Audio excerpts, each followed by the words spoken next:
Fala pessoal, iniciando mais um vídeo, dessa vez falando do BTLG11, voltando a falar de fundos imobiliários, um fundo aí de galpões logísticos e um dos mais negociados no Brasil, principalmente por investidores pessoa física, tá? Então para você que gosta de receber um provento mensal, um fundo estável, que paga proventos recorrentes com contratos considerados atípicos, ou seja, se o inquilino quebrar o contrato, vai ter que pagar o valor cheio do contrato, é uma ótima pedida, tá? Com baixa volatilidade, com boas qualidades. E ainda mais nesse momento que a gente vê diversos fundos imobiliários caindo, esses fundos de alta qualidade, talvez, né, investindo abaixo do preço justo, por isso que tem até um serviço de investimento, seria interessante. Então vamos lá, sem se estender tanto, o BTLG11, então a gente vai falar sobre o relatório gerencial aí de agosto, recente. Deixa só eu tirar aqui o áudio aqui do WhatsApp, que eu acho que deve estar saindo aí atrapalhando vocês. Vamos passar aqui. O BTLG11, ele fez 13 emissões, né, nos últimos anos, desde que começou a ser negociado. Né? Então, o fundo imobiliário, para crescer, ainda mais os fundos de galpões logísticos, tem que estar fazendo emissões, diferente de ações que conseguem pegar empréstimo diretamente no banco, tá? A um custo reduzido. Fundo imobiliário não consegue pegar. Tem até uma legislação, uma proposta que vai permitir isso, mas parece que os fundos ainda não entraram nessa seara, de repente está pendente alguma regulamentação da CVM ou de outra instituição do mercado financeiro.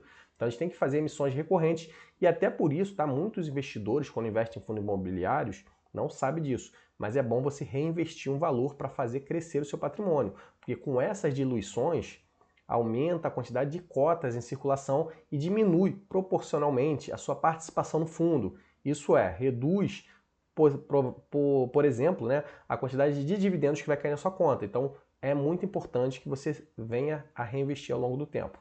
Ele paga aí por cota, 76 centavos, né? Acho que está bem aqui explicadinho.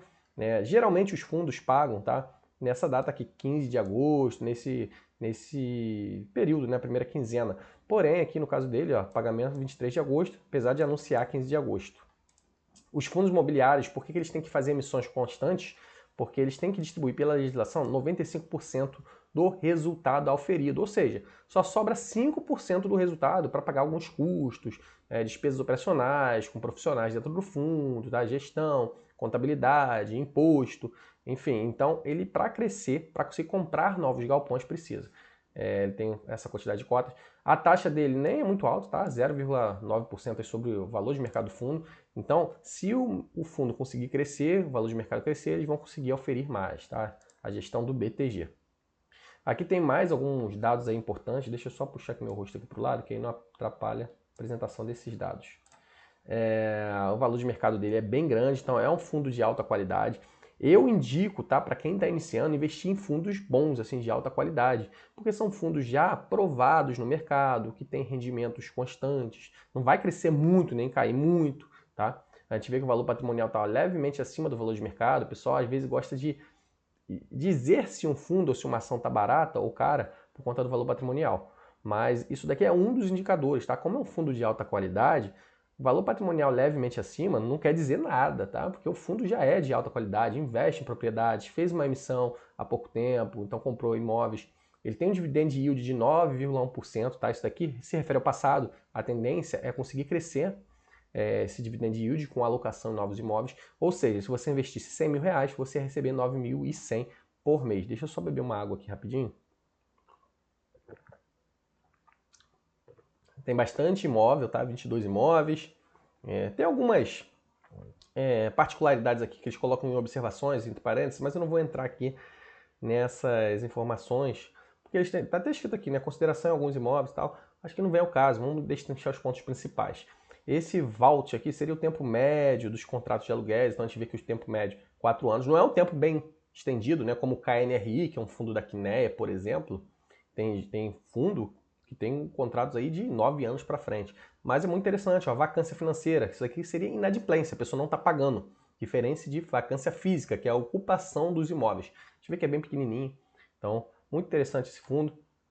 Realmente muito bom, tá? Deixa eu só dar um cliquezinho. Vamos lá.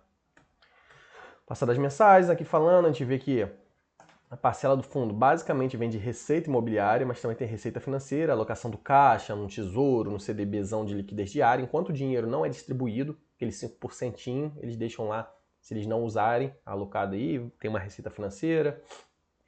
Por mais que eles tenham a finalidade de investir em galpões, todo fundo, tá, tem um segmento específico, mas ele pode investir em outros segmentos. Então, às vezes, receita financeira pode ser de operações com CRIs também, tá? A gente vê que é super sob controle, tá? Tem uma reserva gerencial aqui, ó, desde abril que eles tinham. Poucas despesas, tá? Fundos imobiliários não tem tantas despesas. O fator primordial é essa questão de emissões. Histórico de proventos, então a gente vê que os proventos deles sempre se mantendo aí nesse limiar de 76 centavos por cota. Em alguns momentos é normal ter uma elevação e depois corrigir, porque tem reposição dos contratos, tá? Reajuste dos contratos também, tudo isso está no contrato, questão de inflação. Então é normal subir e cair. Então a gente vê que a tendência é ficar aqui entre 78 e 74 centavos. Pode ter uma variaçãozinha mesmo, porque pode ter problema com algum inquilino, isso é perfeitamente normal. Então, às vezes o pessoal vê a cota caindo, ou essas notícias sensacionalistas e fica desesperado. Aqui uma DREzinha. Acho que o mais importante aqui é a gente falar que eles têm 63 locatários, estão bastante locatários.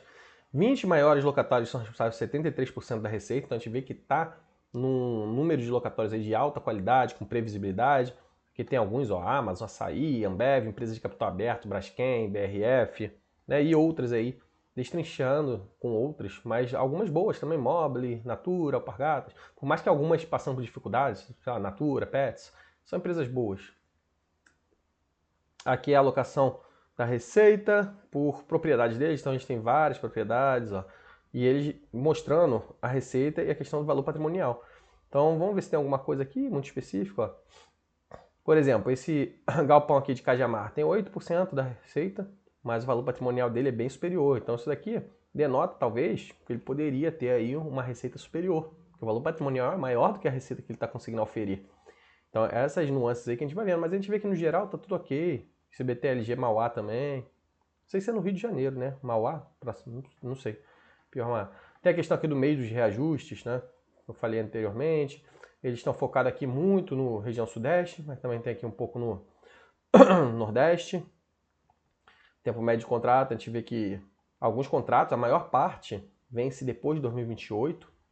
Super controle, super interessante. Tem a questão do reajuste e da revisional. Então, fundo imobiliário tem isso, tá? Os inquilinos, eles podem ter um reajuste no contrato, está previsto, e também tem a revisão por conta de inflação. São duas coisas diferentes. Por isso que vai ter momentos que vai subir, vai ter momentos que não, tá? Geralmente, acho que esses reajustes aqui são a cada 2 anos, né? Alguma coisa assim. E a revisional depende de cada contrato, né? E eu acho que a revisional acho que é anual, se eu não me engano. Ou ao contrário, tá? Revisional a cada 2 anos de reajuste anual, uma coisa assim. Indexado basicamente por IPCA, muito interessante. Antigamente, muito fundo imobiliário era vinculado a IGPM, mas aí IGPM com essa questão de pandemia disparou, ficou 40%, 50%, então ficava inviável para os inquilinos, então muitos fundos tiveram que mudar aí essa dinâmica, tá? E até dar descontos em contratos. Deixa eu ver aqui, a maior parte aqui é logística, mas tem e-commerce, que também é logística, né? Outros aqui, papel, celulose, varejo, tá? Contrato, boa parte é típico, mas tem alguns contratos atípicos. Isso daí tem fundo que tem uma qualidade até maior contratual, que em boa parte é atípico, dá uma segurança maior, mas acaba que o mercado negocia com preço muito próximo ali do preço justo, tá? Então, o BTLG tem essa margem de segurança, a gente vê que são contratos bons, apesar dessa questão aí da atipicidade ou tipicidade dos contratos. Perfil é mais de logística, então a gente vê que tem multas, algumas mais multas, mesmo não sendo a maior parte atípico. Vacância muito controlada, liquidez também, tem um dinheiro aí em caixa.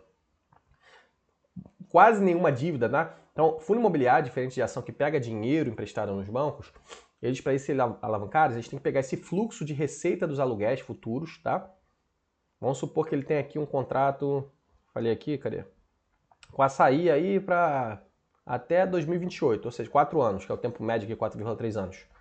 Ele pode pegar esses 4 anos, antecipar esse dinheiro, né? Vamos supor, a gente ia receber aí nos 4 anos 10 milhões por ano, daria um total de 40 milhões. Eles antecipam esses 40 milhões formulam um contrato e vendem para uma securitizadora. Então, só que ao invés de receber antecipado da securitizadora os 40 milhões, que ele receberia nos 4 anos do Açaí, a securitizadora pagaria 35 milhões. Então eles iam ganhar um spread aí de lucro, a securitizadora, de 5 milhões. Por outro lado, o BTG, né, receberia aí o dinheiro antecipado. Isso daí que é a alavancagem de fundo imobiliário, tá? Então eles têm aqui, ó, a questão de reciclagem de imóveis, então eles vendem alguns imóveis, isso daí também aumenta em alguns momentos de provento, depois vai recuar, normal, tá? Fazendo algumas vendas. Por que eles fazem isso? Para vender imóveis antigos e comprar imóveis novos, tá? Então, normal isso aqui. Ó, consegue valorizar a propriedade, seja de cerca de 26% a mais do que o valor patrimonial. Né? A distribuição média a gente vê que vai crescendo ao longo do tempo, tá? Então, por mais que tenha essa emissão constante, eles conseguem controlar uma alocação melhor e mantendo a distribuição em alta. Isso daí dilui menos acionista. E aí, por isso também, a cota do BTG, ó, olha como cresceu aí nos últimos anos, desde 2020 para cá, ó, 66%. Acima do CDI, acima do IFIX, acima do Ibovespa. Né? Lembrando, tá? Fundo imobiliário também é renda variável. É muito menos volátil do que a ação, que se alavanca. Por que a ação é mais volátil? Porque se alavanca, pega dívida, investe pra caramba, demora a crescer. Tá? Mas a gente vê que mesmo assim, para um fundo que paga todo mês, conseguir essa valorização que é 66% é muito bom, tá? Com baixa volatilidade. A quantidade dos ativos aqui, eles têm também um raio de distância que consegue ter uma sinergia estrutural. Vou falar um pouquinho do portfólio, resumo dos ativos, alguns cronogramas, eu vou passar mais um pouquinho. Eles já tiveram a alavancagem um pouquinho mais alta, tá? Mas era bem pequenininha também. Ó. Ah, não, isso aqui é a alavancagem agora, né? 2,9%. Então, super tranquilo, tá? A tendência é eles reduzirem a alavancagem. Nem sei se é o caso deles reduzirem completamente. E esse daí, fizeram uma aquisição agora, né, de portfólio, para fazer a renovação. Então, um valor bem alto. Ó. Isso aqui aumenta também o valor de mercado do fundo, né, a quantidade de imóveis, né, bastante imóvel. Maior transação imobiliária da história dos FIIs. Então, a gente vê que eles não estão parados, tá? Então, no mesmo raio. Fala mais um pouquinho aqui, eu vou passar mais rápido, porque esse vídeo já está até ficando bem longo. Então, esse aqui foi o BTG, BTLG11, tá? Ou o fundo do BTG Pactual. Pessoal, é um fundo muito interessante, de alta qualidade, então não olhem isoladamente alguns indicadores. Se vocês tiverem interesse, tá, de análise do nosso serviço de análise, que tem inclusive análise do BTG Pactual, do BTLG11, vocês podem entrar em contato na descrição do vídeo, mas não fiquem olhando individualmente indicadores, tá? Que isso não é a melhor forma de analisar. Forte abraço, espero que eu possa ter contribuído de alguma forma e esperamos vocês no nosso serviço de análise. Abraço a todos aí, uma boa semana.